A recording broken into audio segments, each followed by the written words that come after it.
All our stories are created for entertainment purposes only. I want to tell you about my experience with my wife, Kimberly, who I've been married to for 5 years. Unfortunately, she has been unfaithful, and I have a plan to make them face the consequences. I ensured she knew that I was aware of her infidelity.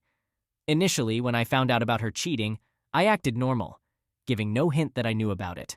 However, later, I revealed the truth to her, watching her struggle to understand how much I knew. My name is Anthony, a 35-year-old business manager at a popular store. My wife, Kimberly, is a 30-year-old entrepreneur. We've been married for 5 years, and I recently discovered her affair with our new neighbor, Jason. Jason moved into our neighborhood not long ago. It's heartbreaking to see someone you love betray and play with your heart. I still can't believe she would discard what we built in 5 years for a few moments of pleasure. Before I go on, let me share how Kim and I met. We first met at her best friend's aunt's wedding, who happens to be my mom's friend. We were both in college at the time, but we didn't get a chance to interact. Fate brought us together again at a fundraiser. We recognized each other, chatted for a while, and this time, I made sure to get her contact details. We started texting, went on brunch and dinner dates, and eventually, I asked her to be my girlfriend. After 2 years of dating, I proposed, and she accepted. We got married a few months after college graduation and moved to New York to start our lives. As a couple, we lived a normal life, both pursuing our careers. I work long hours at the sales department of the business I'm currently employed at, often coming home late to ensure customer satisfaction. My busy work schedule sometimes makes it hard for me to join activities not related to my job, causing challenges in finding quality time with my wife. Balancing demands between work and personal life isn't always easy, and it leaves me feeling tired and guilty at times. On the flip side, my wife is an entrepreneur, and we both earn enough to support ourselves. We've chosen not to have kids for now due to our hectic work routine, wanting to avoid giving inadequate attention to our future children. Despite our busy lives, we still make time for regular dates. Kim and I have supported each other through thick and thin, building what I believe to be a strong relationship. However, I've recently discovered that everything was a facade. I've been deceived and blindsided right under my nose. Kim started behaving strangely, staying out late, which is unlike her as she usually waits for me to come home so we can go to bed together. I tried asking her, initially giving her the benefit of the doubt, thinking she wasn't cheating on me. After 2 weeks of her worsening behavior, I finally confronted her about coming home late. She brushed off my concerns, claiming I was overreacting and had nothing to worry about. Despite initially believing her, my instincts kept telling me something was wrong. When I asked again, she insisted she was tired and needed rest for work. We were both tired, so I didn't press the issue. This situation shows how much I cared for and admired my wife, not in a literal worship sense, but in an adoring way. I guess nowadays people call it being a simp. In my marriage, I was basically the submissive one. But now I see that playing that role just makes me look foolish. I feel really embarrassed admitting this. It's crazy that I trusted my wife so much that I didn't realize she was cheating on me. What's even wilder is that our neighbor is her affair partner, and it took me way too long to figure it out. I think my wife knows I'm a calm guy, and that's probably why she had the guts to cheat with our neighbor, who lives just a few steps away. I'm sure you're curious about how I found out. It happened 2 weeks ago, and it took some serious effort to uncover the truth. I talked to friends, and they suggested hiring a private investigator to handle things smoothly. At first, I hesitated because I didn't feel right spying on my wife without her knowing. But as time passed, I realized I had to do it to find out what was really going on behind my back. I knew I wouldn't get the truth from her since cheaters never admit their mistakes. Hiring the private investigator became necessary because I was becoming increasingly paranoid and frustrated. I wanted to keep my decision a secret from Kim, so I planned my actions discreetly. However, my job made it challenging to handle things efficiently on my own, so I decided to hire a professional for the task. I chose to use a private investigator as a cover to maintain secrecy successfully. It was a versatile plan, and I managed to conceal my intentions completely. Kim remained completely unaware, which was the perfect outcome. Initially, Kim was puzzled about why we suddenly needed someone to manage our gate, as it had never been an issue before. I had to convince her that I struggled with it after returning from work. Once I explained my need for a gatekeeper, she didn't seem to question it further. The private investigator I hired was highly skilled, making it appear like a genuine gatekeeper. Without his expertise, I might have believed he was just an ordinary gatekeeper. Due to my busy work schedule, I was rarely home to receive updates from the private investigator. Most of my time was consumed by work, with only weekends available for me. It wasn't until one of those weekends that I managed to get some feedback. He mentioned that my wife had been cautious in all her actions. After a few more days, the private investigator informed me that he had gathered substantial evidence of Kim's infidelity. When I inquired about the evidence, he explained that he had pictures and videos of my wife leaving our neighborhood. I didn't initially see why this was suspicious and asked for clarification. He then revealed that despite getting dressed up, she never actually left the neighborhood. It turned out Kim had been dressing up to meet our new neighbor, Jason. Yes, the guy who moved in just 4 months ago. Discovering that Kim was comfortable cheating on me with our new neighbor was incredibly painful. After 2 more weeks, the private investigator provided me with all the evidence, including pictures of my wife with Jason. I must admit, guys, I didn't see that one coming. It hit me hard. I didn't become less forgiving overnight. It was a gradual process, and Kim's betrayal only fueled my determination. After collecting all the necessary evidence, I realized I couldn't let her betrayal slide. It took me days of contemplation to come up with a plan. I don't intend to remain silent and only seek revenge. No, that would be foolish. I want her to know that I'm aware of her actions and see how anxious she becomes, understanding the trouble she's in. My initial decision is to drop hints that I'm aware of her infidelity, slowly driving her crazy with suspense. I have a lot in store for her, and I can't wait for her to fall into my trap. The worst kind of men are those who were once gentle but turned ruthless due to mistreatment. I've got a baffling plan for next week, and I'll update this post once I've pulled it off. Please drop a comment here and share your own experiences. I'm eager to hear your thoughts and ideas and hope I can offer some guidance to those in need. Until the next update. Hey everyone, I'm back, and I'm ready to share the latest. Living under the same roof with the woman I call my wife has been incredibly tough. She's cheating, shamelessly. My private investigator keeps sending me updates, and the contents are just revolting. A few days ago, I collected almost 10 pictures from his findings. Kim was in the living room when I stormed in, filled with anger from what I'd seen that day. Without letting me speak, I confronted her. What happened next was intense. She had the nerve to ask me for money, believe it or not. Yes, you read that right. Kim had the audacity to request money despite her actions. I was so furious that I grabbed her elbow and pushed her until she was on the floor, face down. I tossed the disgusting pictures at her and witnessed the surprise in her widened eyes. Yeah, guys, Kim had this look of surprise on her face. It was clear how guilty she felt, and that just fueled my anger even more. I had secretly hoped that maybe, just maybe, the pictures were fake and she was innocent all along. But that day, my hopes were shattered as I realized Kim was even worse than what the private investigator had painted her to be. Kim didn't show a hint of remorse for her cheating. In fact, she acted like she hadn't done anything wrong. Her complete indifference infuriated me and only strengthened my resolve to make her life difficult. Kim had the audacity to try and blame me for her actions. She attempted to make it look like I was the cause of her decision to cheat. We ended up in a heated argument, and Kim went so far as to set me up. She kept throwing herself at me, almost trying to provoke me into hitting her. Yeah, guys, she tried to push me to the point of physical violence. Thankfully, I saw through her scheme and kept my hands calmly behind my back, choosing to ignore her. I knew she was fishing for a reason to frame me and possibly get me arrested for domestic issues.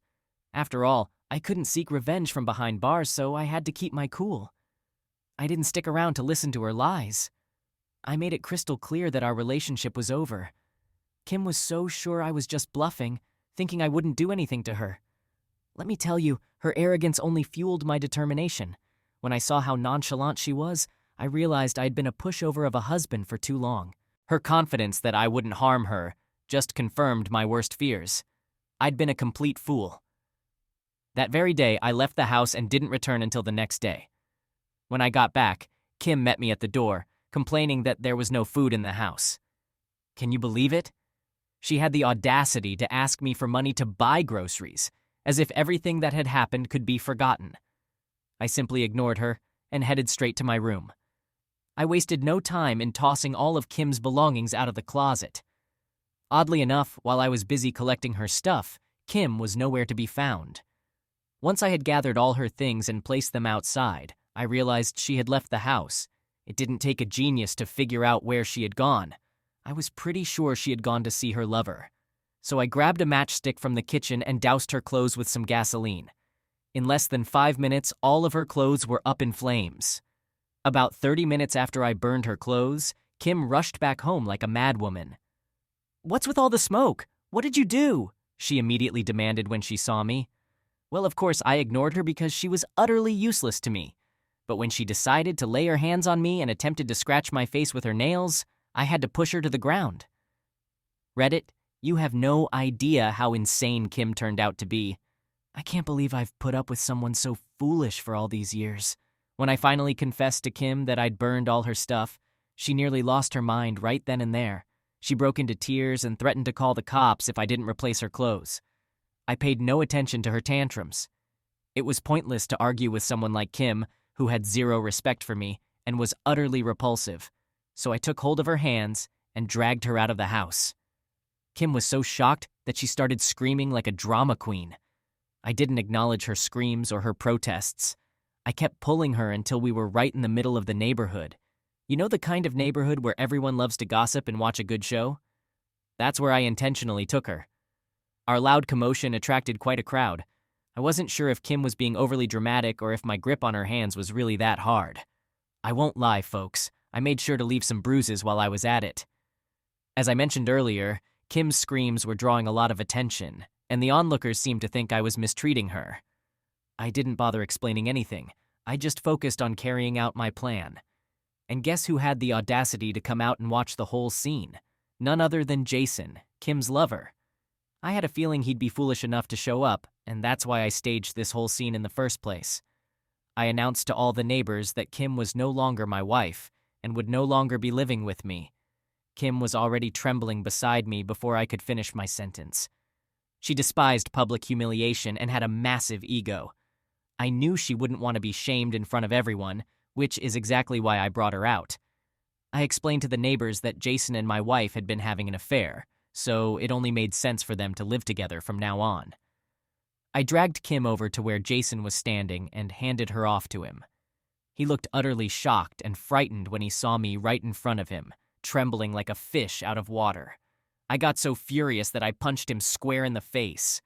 What angered me the most was that he was just a new neighbor, barely old enough to be my younger brother. My punch was so hard, despite everyone's attempts to stop me, I made sure he got a proper beating. By the end of it, I had successfully broken his hand and left him limping. I only stopped because the neighbors stepped in and held me back.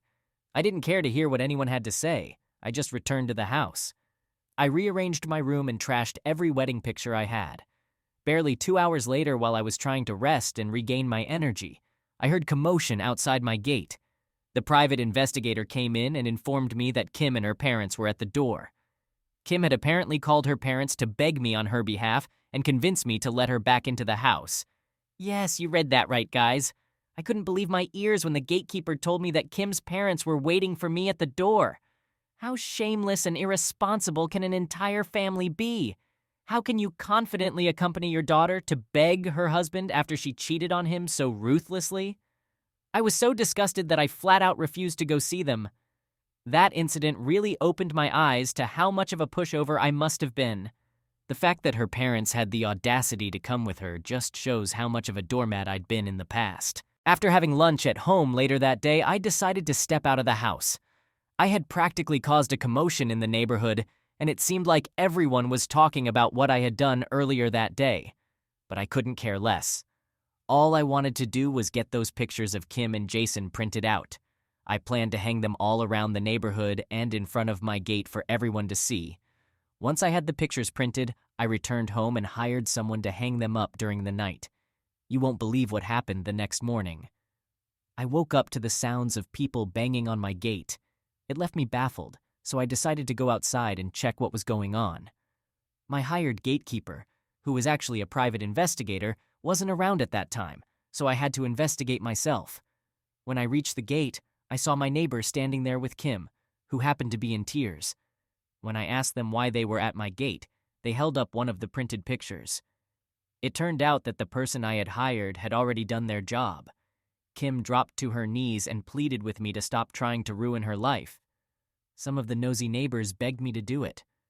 After getting those pictures, some folks had the nerve to ask if I felt embarrassed. I was taken aback by such a question because it just didn't make any sense. Why should I be the one feeling ashamed when I'm the one who got cheated on? Why should I hide my face? It was utterly nonsensical, and I made that clear to them. Those pictures were seriously provocative, and some were downright scandalous. I denied being the one who leaked the pictures before I shut my gate. I had a decent breakfast that morning and spent some time getting ready for work. I had an appointment with my lawyer that day, so I went there before heading to the office. My lawyer had already started working on the divorce papers, just as I had instructed.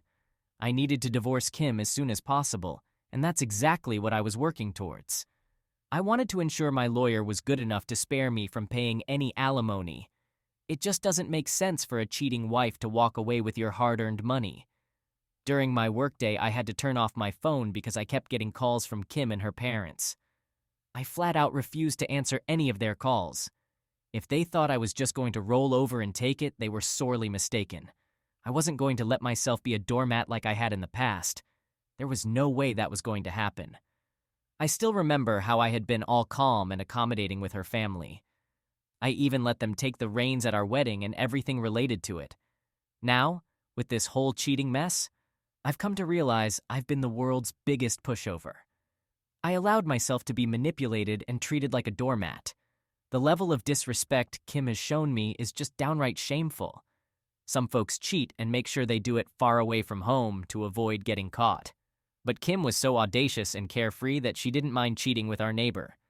Let me share some wisdom with you all. It's never a crime to be assertive or stand up for yourself. Sometimes it's perfectly fine to unleash the beast that nobody knew existed within you. I mean, if you have any doubts, just take a look at where being the nice guy got me. I gained nothing from it except betrayal and a heap of unnecessary embarrassment.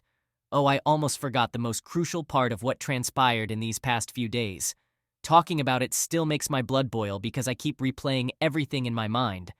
Thankfully, my keyboard didn't suffer any damage due to my anger. So, let me fill you all in on what went down on Reddit. Before I discovered Kim's infidelity, our lives were pretty ordinary. By that, I mean we knew a lot about each other, like any typical couple. We'd share our thoughts and personal information. I've shared my personal info with Kim and vice versa. It's through this that I happen to know her bank PIN. She also knows mine, but I've already taken the precaution of blocking all my cards and getting new ones. You remember me mentioning that Kim is an entrepreneur, right? Well, I decided to use that to my advantage. She kept her savings for her businesses in one place. She's got an account where she keeps money sent by her customers for purchases during her trips. I've managed to turn this to my advantage.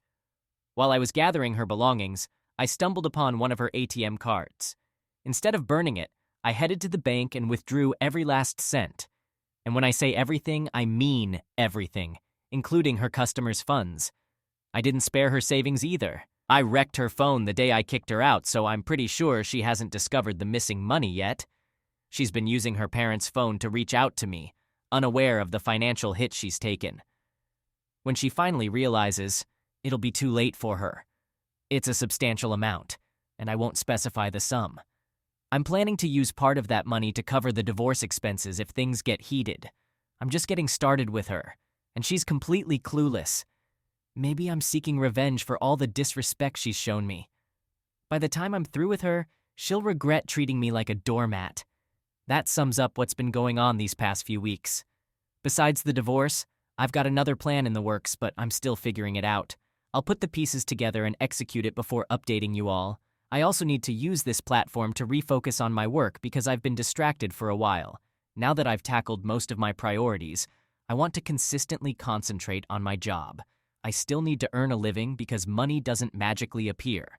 That's the scoop for today. I'll be back with updates soon. Please keep those comments rolling in. I love reading them. Stay tuned. I'm on cloud 9, and I want to share that joy with all of you. But before I dive in, a heartfelt thank you to each one of you for taking time out of your busy schedules to read and engage with my story. I never expected so many people would even glance at my unfortunate experience. It seems like I underestimated myself. I can see all the love you've shown, and I'm incredibly grateful. Thank you very much.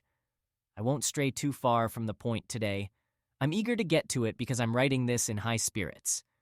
As I mentioned earlier, I carefully pondered my next move while juggling work and personal reflection on recent events. I concluded that it was only fair to confront Jason. Funny enough, if it weren't for Kim, I wouldn't have realized Jason lived so close to us. We did know we had a new neighbor, but I never suspected he was involved with my wife. What angers me most is that he's at least 5 years younger than me. I can't figure out what women really want anymore. Kim cheated with a younger guy, and for what? She was willing to throw our marriage away for fleeting pleasure. That's all there is to it. All she wanted was to wreck the marriage. This brings me to my next question. Why is it so hard to ask for a divorce? If you're fed up with your partner and prefer to fool around instead of fixing your marriage, why not request a divorce? I don't bite. If she had asked for a divorce, I'd have granted it without hesitation. I genuinely couldn't care less about forcing her to stay. I would have respected her immensely if she had just come to me and asked for a divorce. That's way more honorable than going the shameful route of cheating on your spouse. Cheating is for cowards, and I'll never have any respect for anyone who thinks it's okay to cheat. I found out that Jason works at a tech company, so I decided to pay him a visit at his workplace. Yeah, he's one of those young, wealthy guys who feel like they can do whatever because they have few real responsibilities and a decent paycheck. I'm not sure if Kim was drawn to him because of his money or his age. It doesn't make sense that she'd stay in my house, eat my food, and then sneak outside to cheat. Man, I've been a colossal fool. I'll keep saying that. The distance between my place and Jason's is tiny. How did I not know? Well, that's why I'm working hard to make sure Kim regrets her choices. When I got to Jason's workplace and inquired about him, it took a while before I could actually meet him. He must have been anticipating my visit. After all the beatings he's received from me, I expected nothing less. When Jason saw me, he looked like he was about to wet his pants. Honestly, I'm pretty annoyed that Kim chose to cheat on me with such a timid guy. But hey, I won't judge because I used to be Kim's doormat. It's like she has a type. She's drawn to guys she knows she can easily control. When Jason and I were alone in the lobby, I could see how frightened he was. I'm a tall guy, and some say I can appear quite intimidating at times. Well, that apparently didn't deter Kim from cheating on me. Jason practically wearing his fear on his sleeve was pretty amusing. He had a cast on his arm, and I could tell my previous beating had really done a number on him. It did exactly what it was supposed to do. LOL. He even had a noticeable limp in his step. Before I could even say a word, Jason started apologizing. Listen, man, I'm sorry for what happened. I messed up. I didn't know she was your wife. She told me you guys were cousins, and she was just staying at your place until she got back on her feet. Yep, that's what he told me. Apparently, Kim had spun a web of lies, convincing him we were just cousins. I was skeptical at first, didn't want to buy it, but he provided all the proof I needed. He even had voice recordings of Kim repeatedly calling me her cousin. But that didn't change my view of him. He was just as naive as she was. If he had really wanted to find out if I was her cousin or not, he could have dug a bit deeper. He simply went along with what she told him because, let's be honest, he had an interest in her too. Ignorance isn't an excuse. I didn't take any action against him, guys. I'd already given him a good thrashing, and I wasn't about to waste more of my time on Kim's leftovers. I'd never let her think she got to me by cheating. Well, she did get to me, but she doesn't need to know that just yet. I asked Jason if Kim was still at his place, and he immediately said no. He told me he'd kicked her out and ended things with her. I asked him why he did it, and he said he wasn't keen on dating a married woman. I was surprised to hear that because my main reason for meeting him was to get him to break up with her. Jason went ahead and did that all on his own. No need for me to lift a finger, LOL. Jason kept apologizing to me before I left, but I had no business with him anymore. I didn't see any reason to waste time accepting his apologies. It felt good to know that Jason and Kim had split up. I didn't want to take his word for it, so I had my private investigator confirm it. Just 2 days later, he told me that Jason was telling the truth. Kim wasn't living with him anymore, and they'd broken up 2 weeks before I even found out. That's part of why Kim kept calling me from her mom's phone. She wanted me to take her back. Fast forward 2 weeks from my visit to Jason's workplace, I was practically ambushed at my own job. Kim dropped to her knees, crying and threatening to strip naked if I didn't forgive her. Yes, you read that right. Imagine how stunned I was. My colleagues sneaked glances at the spectacle. Kim thought she could emotionally manipulate me into doing something I didn't want to do. I told her she could strip naked if that's what she wanted. It was none of my business. I didn't care about her theatrics at all. When I got back from work that day, my lawyer informed me that the divorce papers were ready. I signed them and sent them to Kim's place, patiently waiting for her to do the same. Even after 2 weeks, Kim still hadn't signed the papers. She came to my house demanding a conversation. She said she'd been to the bank and found all her money gone. Kim begged me to return the money because her customers were threatening to sue her. I denied taking the money and told her to leave my house. Kim insisted she wouldn't sign the divorce papers unless I returned the money. I was fine with that because I have no plans to get married anytime soon. I don't want any legal drama. If she wants to prolong the divorce and deal with lawsuits while being broke, single, and abandoned, that's her problem. I've already achieved the perfect revenge, and I'm satisfied with it. I even have a girlfriend now. We're just having fun, nothing too serious. It was tough, but I had a lot of fun.